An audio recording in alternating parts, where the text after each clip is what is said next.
with the growth that our county has been experiencing, for the past couple of years, we were just sitting here chatting about the conversations that are had about, oh, well, when are they ever going to do this? And they've been talking about doing that for 20 years, and these guys are kind of the backbone to planning for our communities. So, a lot of the growth that we're seeing was something that was planned 10, 15, 20 years ago, right? So I just thought that the timing was kind of cool to have them here with us today to kind of talk to us a little bit about a couple of the plans that they've got going on over at the Northeast Georgia Regional Commission. I've worked with the commission for, I guess, maybe about 10 years off and on. They've done a little bit of grant writing for that housing authority. They've done some board development for the housing authority. And so, they're a great resource to our community. And I just hope that we can learn more about what they have to offer and what they bring to the table by today's presentation. And then just go onto their website if you get a chance and just see the many things that they bring to the community. First thing that we're going to talk about today is the Regional Commission's Economic Resilience and Recovery Work Program, and that's in response to the effects of the coronavirus pandemic. And we'll get to see what's going on, what that looks like in our county. And then second, they're going to talk about the work that they're doing to develop a housing near and dear to my heart. And includes research into housing best practices to make sure that we have a diverse mix of residential units throughout the region. So that's something that has been, I think, a long time coming, and I'm really excited to hear more about that. So today we have with us Noah Rainitz, and I hope I pronounced that right, Noah. Perfect. And Noah is the Economic Resilience Coordinator with the Regional Commission. He is currently developing and implementing the economic recovery and resiliency strategies for the region in response to COVID-19. He is a graduate of Georgia State Bachelor's in Public Policy. Before joining the Regional Commission, he worked in government affairs at the state capitol, and he also provided the development assistance for Georgia businesses partnering in international trade. And then Mark Beatty, who I have had the opportunity to work with in the past, is a project manager with the Regional Commission. And Mark oversees a variety of programs from comprehensive planning to economic development grants, and his background is in environmental and urban planning. He's a graduate of Gordon State College and earned his master's from and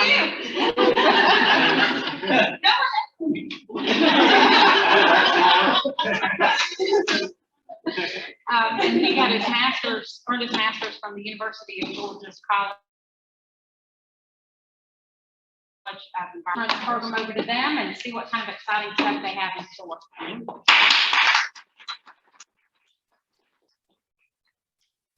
Good afternoon, everyone. I'd like to thank Michelle for the wonderful introduction, as well as for inviting us out here to speak before all of you here today.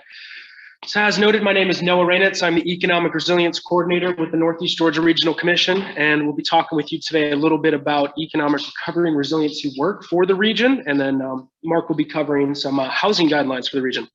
And with that, so we'll start by telling you a little bit about the Northeast Georgia Regional Commission. So we have 3 operating divisions. We have workforce, aging, and planning and government services. We work out of planning and government services. The PGS division works to help local governments with local and regional planning, such as comprehensive planning, preservation, strategic planning, housing, transportation, land use, and environmental. We also assist in economic development projects, administration, as well as assisting in grant and loan applications. We have state partnerships with many agencies, such as the Department of Community Affairs and the Georgia Department. So start here with a little overview of economic recovery and resiliency work in the Northeast Georgia region. I'll like to give you a little background on the development of the economic recovery and the resiliency plan, Then we'll go through some effects of COVID-19 in the region. We'll go through a review of stakeholder input and a review of the impact assessments, data, and findings. From there, I'd like to take you into identification of our action items that we were able to find out of our plan, and those include broadband, workforce development, and maintaining competitiveness. And once I'm complete with that, Mark will take you through the housing guidelines. So with that, we will begin right here. So in July of 2020, the Northeast Georgia Regional Commission accepted U.S. Economic Development Administration CARES Act funding to develop and implement plans to counter economic injury to the Northeast Georgia region as a result of coronavirus.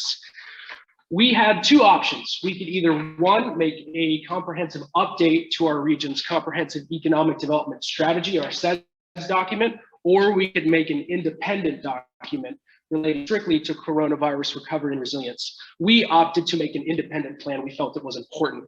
So we went ahead and crafted what is here before you today, which is the Economic Recovery and Resiliency Plan. Some of the EDA funding requirements said that we must implement economic recovery and resiliency plans, assist in local, state, and federally led coronavirus recovery planning efforts to help identify economic development grant eligible private and nonprofit partnerships, and to serve as liaisons between local, state, and federal partners to assist in the recovery process, as well as to facilitate implementation of locally generated disaster recovery projects. So now I'll take you to a timeline that helps give you a little bit of a better picture.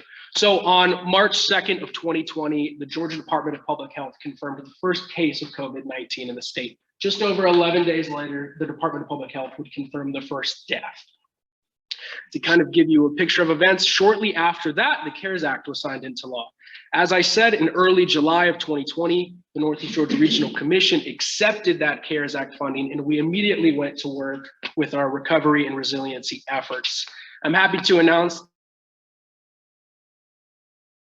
that Services Eva Kennedy is presenting to our governing committee and council the final economic recovery and resiliency plan for adoption. So hopefully I'll get a text while I'm here that it was adopted and we're good to go. And with that, we'll continue on. So we'll start with stakeholder input. So over the development of the plan, we had 3 rounds of stakeholder input, beginning with the first session, which ran through September of 2020 through December of 2020. And this came in the form of an economic impact survey we sent out to economic development professionals throughout the region. We had nearly 90 survey participants and of our COVID-19 impact assessment, which we were able to create in partnership with the Georgia Tech Center for Economic Development and Research. The second round of stakeholder input sessions began on January 2021 and ran through March of 2021. During these sessions, I was able to break down the COVID-19 impact assessment with municipal and county economic development staff, as well as Chamber of Commerce representatives, show them the data, show them the findings, what we're saying with them about the issues they were seeing day to day and what they were hearing from their citizens. From there, that led to the identification of our key focal areas, which at the time were broadband, workforce, housing, and distribution of quality information. Within each of those independent sectors, we selected another group of stakeholders. So for broadband, we spoke with broadband providers, electric municipality corporations, as well as other infrastructure holders. We were able to have more targeted conversations with them on each of these issues. Specific area, finalization of our economic recovery and resiliency plan. So now I'll talk to you a little bit about the effects of COVID-19 in the region. Through 2020, the state processed over 4.5 million initial unemployment claims. This was a 1,524% increase from 2019. The share of permanent Georgia small business closures increased 32.3% from January of 2020 to April of 2021. Sectors reporting the greatest decrease in revenue included retail, personal care, nonprofits, food service, education, as well as child daycare services. What we're seeing today is that unemployment rates are now falling to meet their pre-pandemic figures and pre-pandemic levels, but region-wide, we can see that labor force participation has not yet recovered to pre-pandemic levels. And it's also important to note that when we look at unemployment, the unemployment rate may even today down to where it was pre-pandemic. But individuals that have been looking for a job for so long that they've now become discouraged are no longer, while the numbers may look like we've returned on an even keel, there could be workers left out of the workforce. And that's what we identify with the labor force participation. So now I'd like to share some more data. So these were figures we were able to develop out of our COVID-19 impact assessment with Georgia Tech. Two key figures I'd like to draw your attention to here, which is CCVI and the Chmura Economic Vulnerability Score. CCVI stands for the COVID-19 Community Vulnerability Index. This is a measure of pre-existing health conditions that exist within a community's population, what you would refer to as comorbidities. So comorbidities for COVID-19 are things like age, asthma or respiratory ailments that are pre-existing, heart disease. If your community has a higher propensity for the population to have some of those conditions, you would then have a higher CCVI score, which is a bad thing. I hope that makes sense. As for the Chmura Economic Vulnerability Score, that is a measure of industries and sectors that are prevalent within your community and their susceptibility to COVID-19 as an economic ailment. So as you remember from 2 slides ago, there are certain sectors and industries that are more susceptible to COVID-19: retail, trade, food services, child daycare services. If your community and your county is more compromised and heavily built on those sectors, ability. And as you can see, as we look right here, Barrow County kind of falls in the moderate range. This second graphic down here shows the percent change in taxable retail activity. This is measured over the first 9 months of 2019 versus the first 9 months of 2020.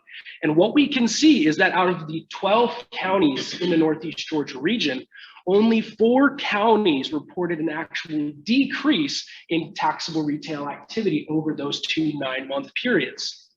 We can see that Barrow County actually reported an increase of 10.6% over that period in time.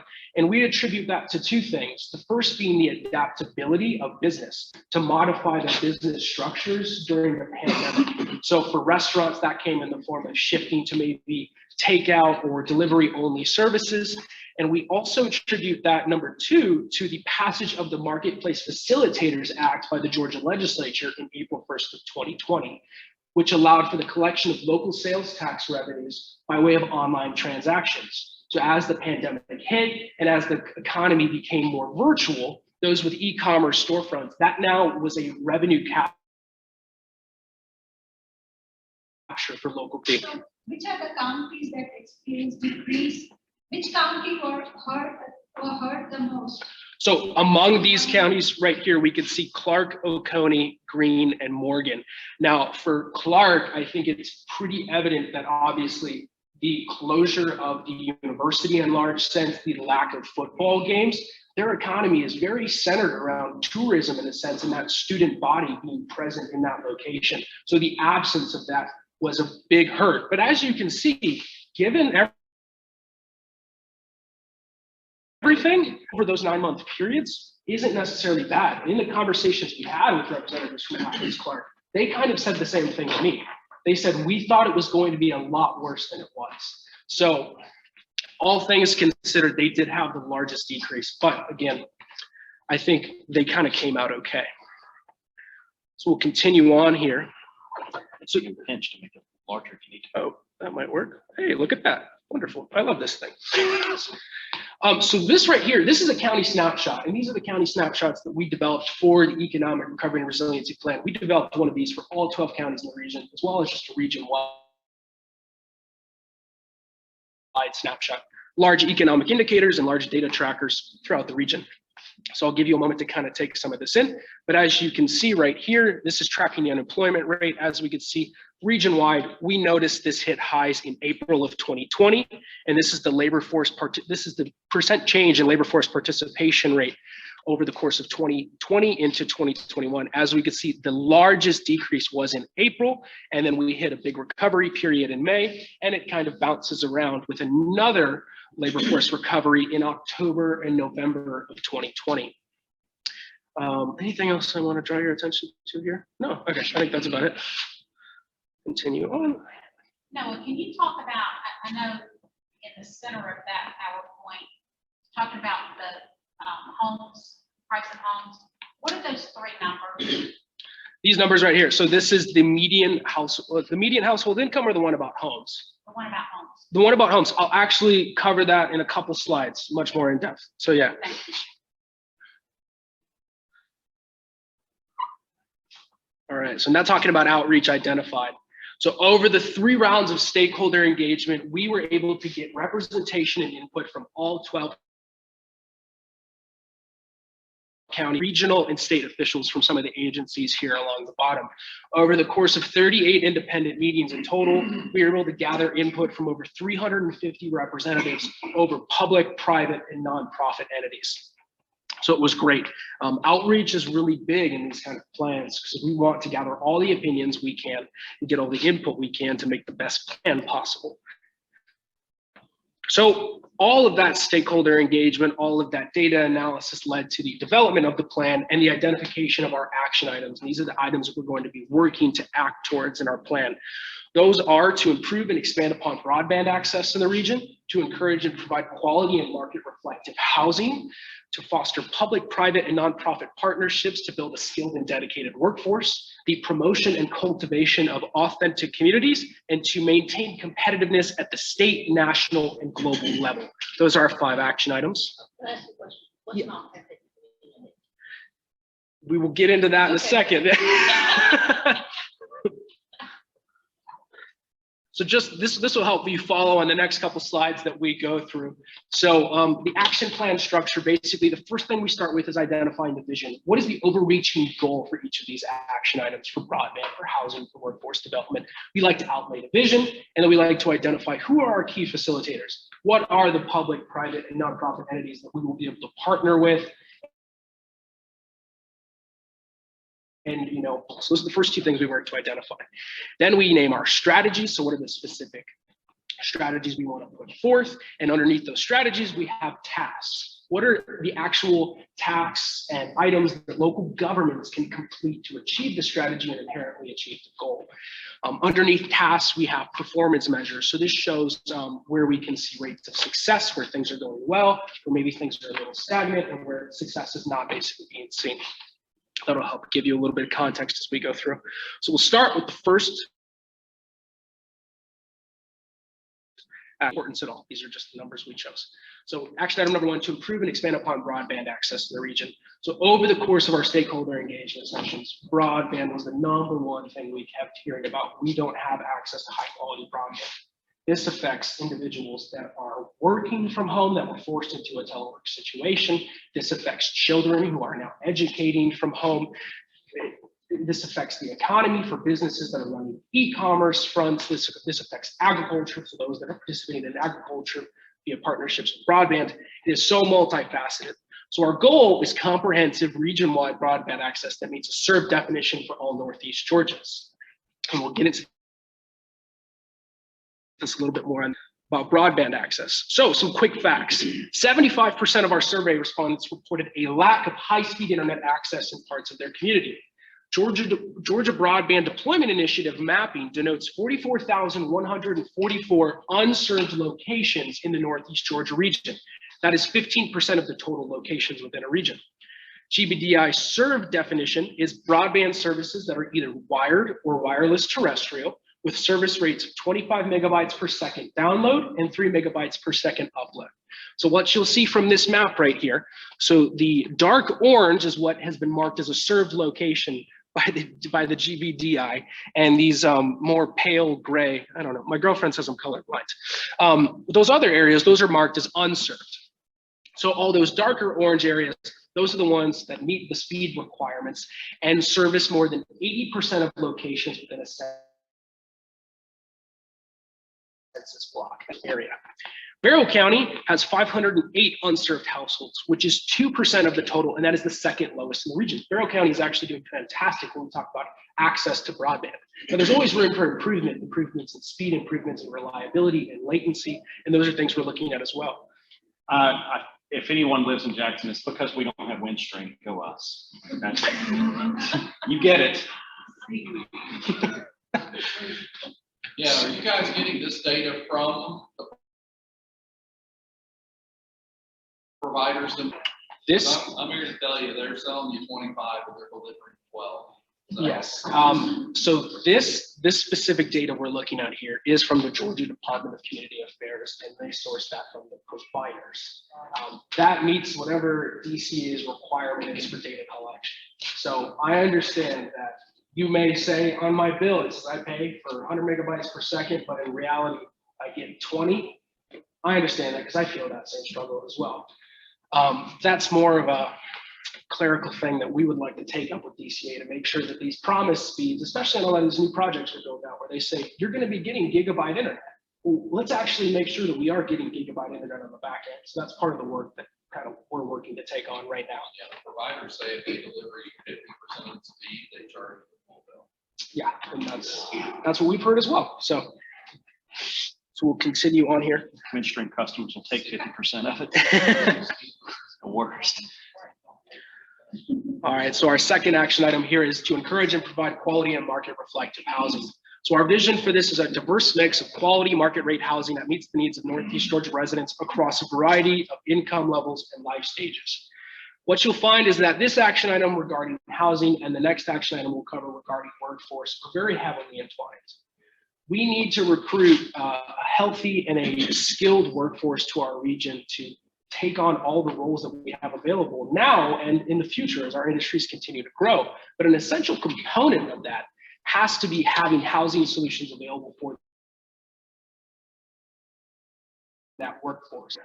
Over the next 30 years, the Georgia Office of Budget and Personnel expects that the regional population, so the 12 county regions that we represent, to have a population of over 1 million. Currently, our population is at 660,000 across the region. We're going to see a 40% increase in our population.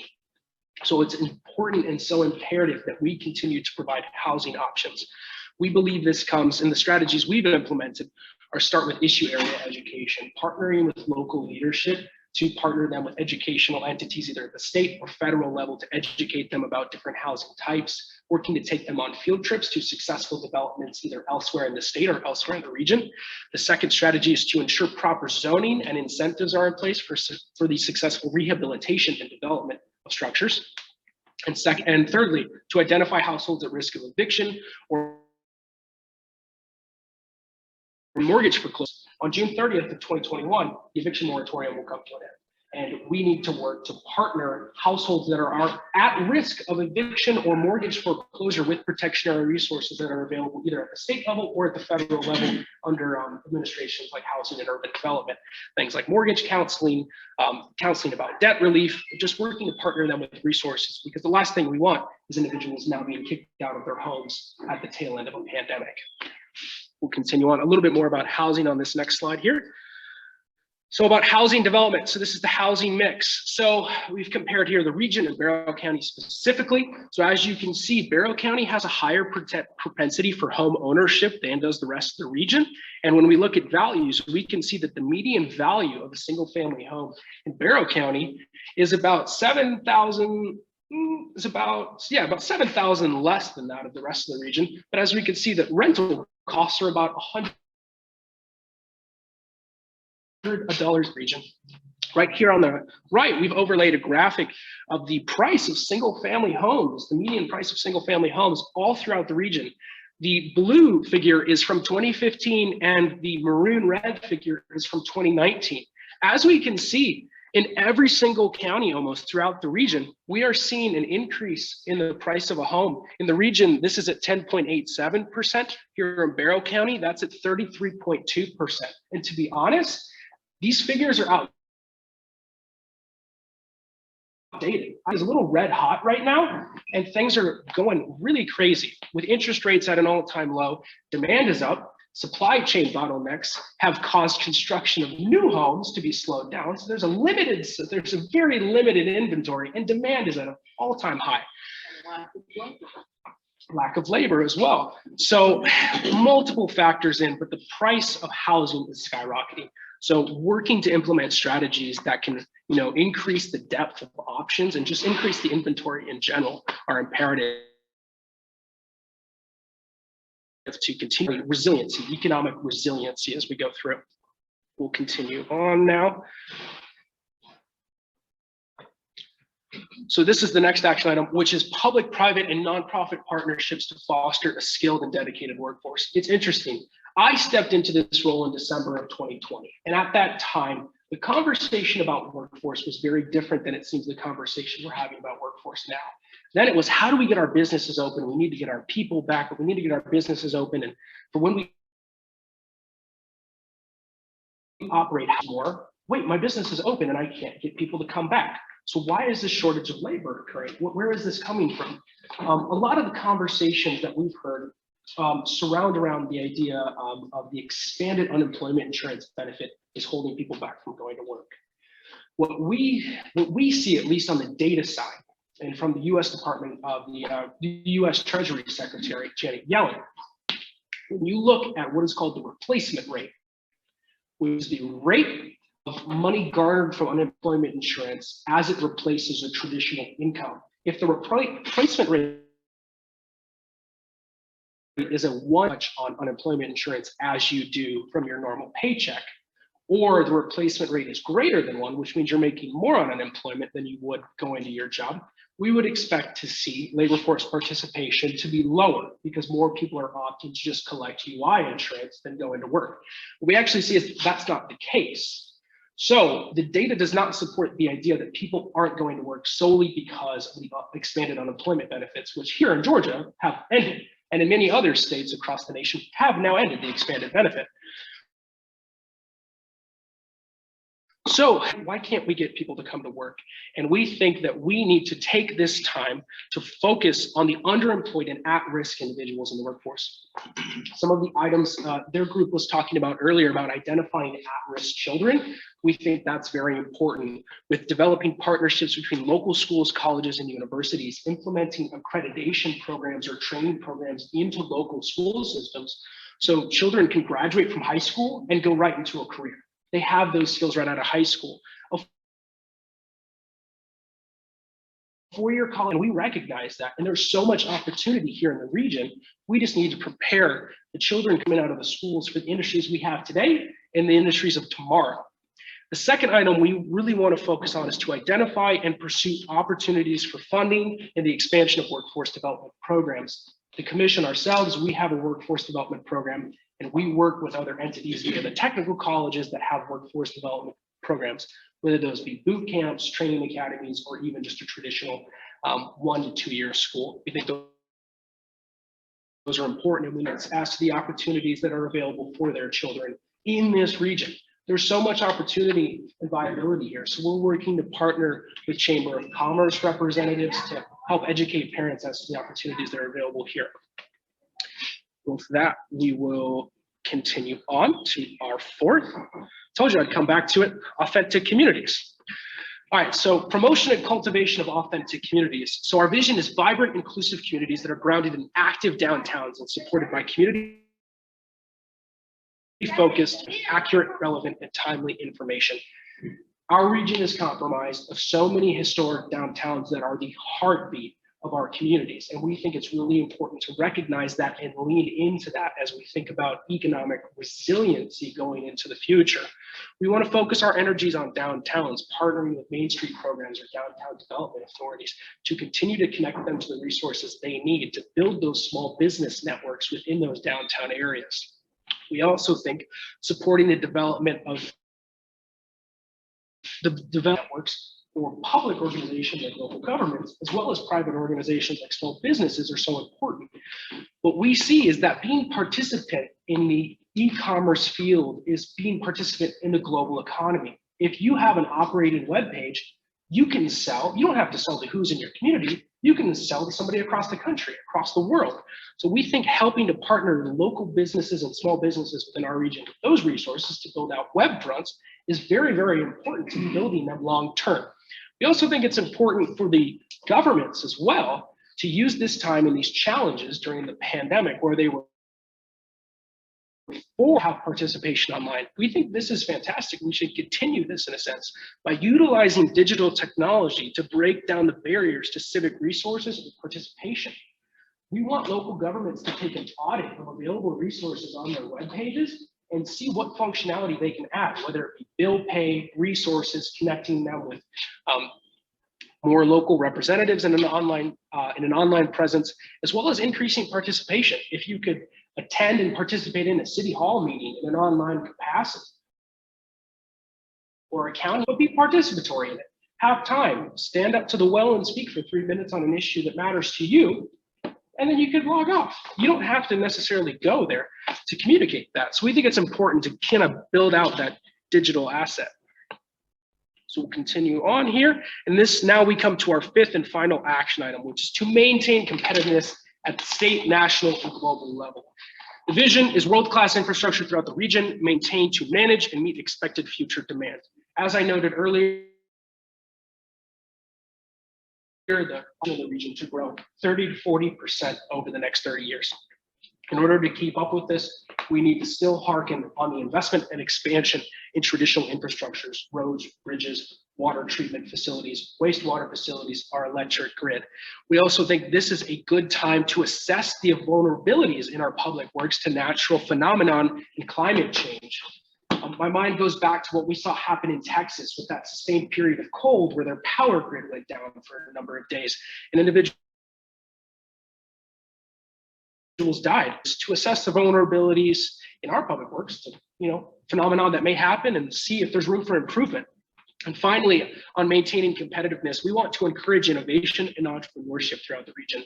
Our university systems throughout the region produce so much intellectual capital that we frankly lose to more metropolitan areas, either in the state or out of the state. We want to work to retain some of this capital within our region and some of this, mental IP and human capital. We want to reclaim underused public spaces into entrepreneurial hubs or innovation hubs to foster the development of small business entrepreneurs, as well as the innovation of new capital and new research for research commercialization practices. So with that, I will hand it off to Mark. How are we doing on time then? We're over. Oh, we're over. You want me to wrap it up in like a minute? Yeah, that's it. It'll be just All right, fine. yeah. All right, cool. Well, hey everybody, just to remind you again, my name is Mark Beatty, and I don't have any cash to contribute, but I'm happy to be here with you guys. That's what I'm happy about today, just because most of the time, we are type of individuals and city staff, so it's nice to talk to a different group of people. Y'all seem like y'all are a pretty energized group, so glad y'all let us come here and talk to you. The housing guidelines is a project that's been in the pipeline in our office for a little bit longer than COVID's been around. It was something that we kind of came up with a couple of years ago as something that would be helpful to people like Michelle and communities that are working to build affordable housing in and throughout the region. So the intent is to publish model guidelines, do a brief analysis on the region to kind of come up with the needs. Maybe like how many people in your community make this amount of money. This is the amount of housing in this price range you should try to look to build, stuff like that. And then basically what we'll do is we'll create a series of recommendations for local governments and how they can, and housing authorities, and how they can address that and how they can influence local housing development and get it, set on the right track. So we'll publish that next year, and that'll be available to everyone to take a look on our website. And the types of things that it's going to include is going to whether that's in a low-income area or not. The Georgia Department of Community Affairs, they also do a point-in-time survey every 2 years, where they do a hand survey of every county in Georgia, identify how many people are homeless in each county on that particular day. So I'm going to use that to kind of generate some projections of the types of, or the levels of emergency housing that each county should try to look to build as kind of a safety net for those individuals. And for newly homeless people, families, and to compare the rate of population growth that Noah mentioned to the rate of new housing development that's been happening in the past couple of years, to see where that, how much that needs to ramp up. And then as part of the guidelines, I have a background in urban planning, so zoning, public policy, stuff like that. We're going to be kind of doing a deep dive and extracting, very specific things that have the most impact that local governments can do to try and open up the flexibility of housing development. Because if any of you have ever had any process, and it takes a long time to get through the approval process, which contributes a lot to how expensive it is to build new houses. So we're going to have a series of recommendations for that. And then following this, obviously, if anybody in the community, like the Winder Housing Authority or local governments, want to work with us directly to come up with specific projects, then we're always available for that. And then grant applications too. I do a lot of grant applications for construction projects. So that's another kind of facet that we have to, inject ourselves and influence into the community and help out where it's needed. So, but yeah, that's it. Good job to Noah on giving y'all an overview of everything that